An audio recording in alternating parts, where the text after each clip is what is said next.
I love this idea. A guy trying to put his life back together, and he just gets furious and rants and writes letters to love, time, and death, and then love, time, and death respond. So it's a really that beautiful Christmas flavor was just a little touch outside of reality. So you get to deal with real subjects and real topics and real loss, but because it touches just that New York Christmas just a little bit outside of the, how excruciating it would be if you dealt with it, straight, hard, rated R, loss, So I just love going into that realm of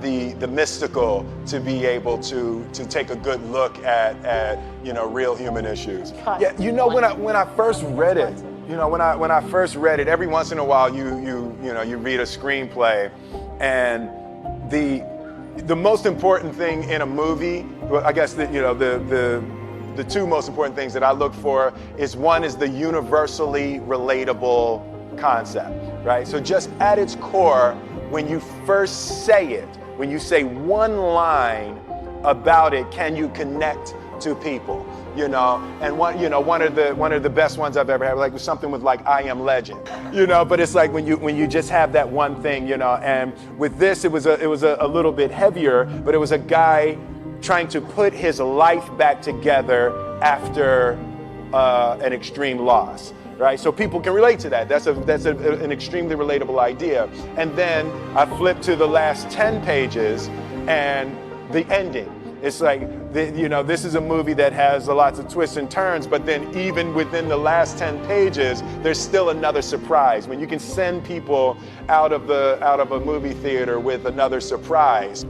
I enjoy connecting with people and ideas, and I have a mission statement. So every year for probably the past 10 years, I've worked out a mission statement for myself. And for the last few years, the mission statement has stayed the same, and it's been improve lives, right? So when I go into something, I'm looking for how the quality of this piece could potentially improve lives. But it's all along the way. It's when you make the movie and how you're interacting with people in the process. And the concept of improving lives runs through the center of everything I do. And then I realized that the way to improve lives is to continually improve yourself, right? So with that, every morning when I get out of the bed, I haven't fixed everything in the world yet, so there's always something to do. And in this film, I read an interesting quote from the Siddhartha Gautama, the Buddha. He said that good people have to get out of the bed every day and try to empty the ocean with a ladle, right? And I thought that was, I knew that was profound, and I paused for a second and I said, all right, what the hell is a ladle? Right? So then, I touched it on my iPad. It's ladle. Oh, it's like a big spoon. Okay. As we it's say, like a Philly. soup spoon. Yeah. It's like a soup spoon. I was like, why are you a soup spoon? So trying to empty the ocean with a soup spoon, as the mentality of how you wake up every day to try to do good in the world. So for me, I'm really driven by continually trying to elevate my mind and elevate my spirit and care for my body, and to be able to love as many people as effectively as possible with this mystery of life that I've been given. What happened with me with this film? So I accepted the film, and I was really excited to take this, and I loved the idea, and I was reading it, and I gotten probably 2 weeks into my preparation for the film, and my father was diagnosed with cancer. And I was like, first it stunned me, and then it was the magical work of the universe. I could not believe that this was the film I was working on, and I was forced to face, my father's mortality.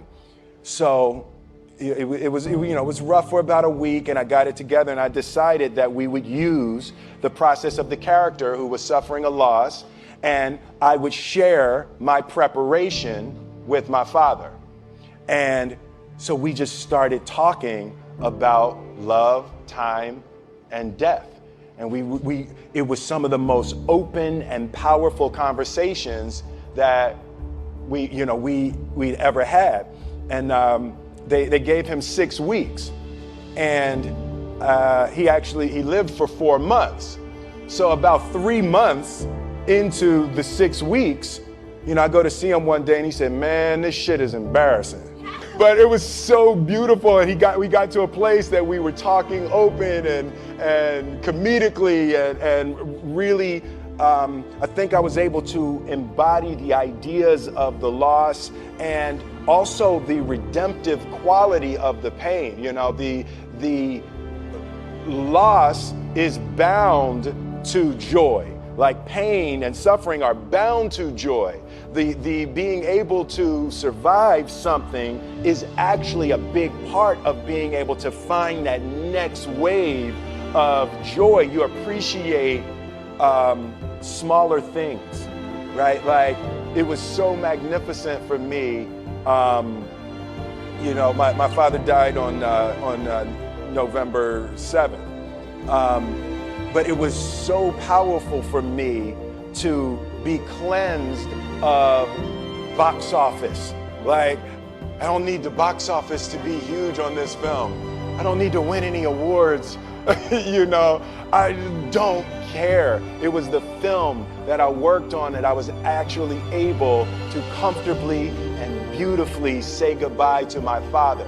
And I hope that this film embodies a bit of that, so other people who are experiencing things like that will be able to use it in that way, and it can potentially be helpful and help someone else. So it was powerful to be cleansed of the foolishness of the game of numbers and awards and all of that type of stuff, to actually be able to create a piece of art that legitimately I just want people to see and hope it can be helpful and transformative in their lives. Oh no, fear is everything. Yeah, like if there was one concept that I would suggest to people to take a daily confrontation with, is fear. The problem with fear is that it lies, right? So one of the major confronts for me in my life over the past 3 or 4 years, like Will Smith is an idea, right? So there's parts of that that's me, but that character from The Fresh Prince of Bel-Air was who I was 26 years ago. But that's the thing, to be able to boldly be able to move and grow and create and hope that the things that I'm, able to deliver at this point. I was 20 doing the Fresh Prince, so I'm 48 now. So it's a really different time in my life. This wonderful, esoteric, elusive, God-like feature that only the special among us will ever taste. It's something that truly exists in all of us. It's very simple. This is what I believe, and I'm willing to die for it. Period. It's that simple. I know who I am, and I know what I believe. I know who I am, I know what I believe. That's all I need to know. And that's all I need to know. So from there, you do what you need to do. And I think what happens is we make this situation more complex. We didn't grow up with the sense that where we were was where we were going to be. We grew up with the sense that where we were almost didn't matter, because we were becoming right. Something greater. Failure is a massive part of being able to be successful. You have to get comfortable with failure. You have to actually seek failure. Failure is where all of the lessons are. You've got to take a shot. You have to live at the edge of your capabilities. You got to live where you're almost certain you're going to fail. The road to success is through commitment and through the strength to drive through that commitment when it gets hard. And it is going to get hard and you're going to want to quit sometimes, but it'll be colored by who you are and more who you want to be. Successful people fail a lot. They fail a whole lot more than they succeed, but they extract the lessons from the failure and they use that the energy and they use the wisdom to come around to the next phase of success. We didn't grow up with the sense that where we were was where we were going to be. You know, we grew up with the sense that where we were almost didn't matter because we were becoming something greater. You know, for me, it's hugely important to maintain just positive, loving energy. Just choose actions that are in your own best interest. Every day, we are choosing that's not in our own best interest. Fail early, fail often, fail forward. You know, it's always a little bit frustrating to me when people have a negative relationship with failure. And you wake up in the morning and your life means something to somebody other than you, that you have a purpose. If you don't go do the things that you're going to do, people's lives will suffer. And I think that kind of purpose, that like to live in service, not to you, but to live in service to humanity, to live in service to your family, to live in service to your church, to your city, to your country, to the world. Living in service is that, I feel like that is the purest form of joy. Greatness is not this wonderful, esoteric, elusive, God-like feature that only the special among us will ever taste. You know, it's something that truly exists in all of us. I will not be outworked, period. you know, you might have more talent than me, you might be smarter than me, you might be sexier than me, you might do all of those things. You got it on me in 9 categories. But if we get on the treadmill together, right, there's 2 things. You're getting off first, or I'm gonna die. It's really that simple. You're not going to outwork me. It's such a simple, basic concept.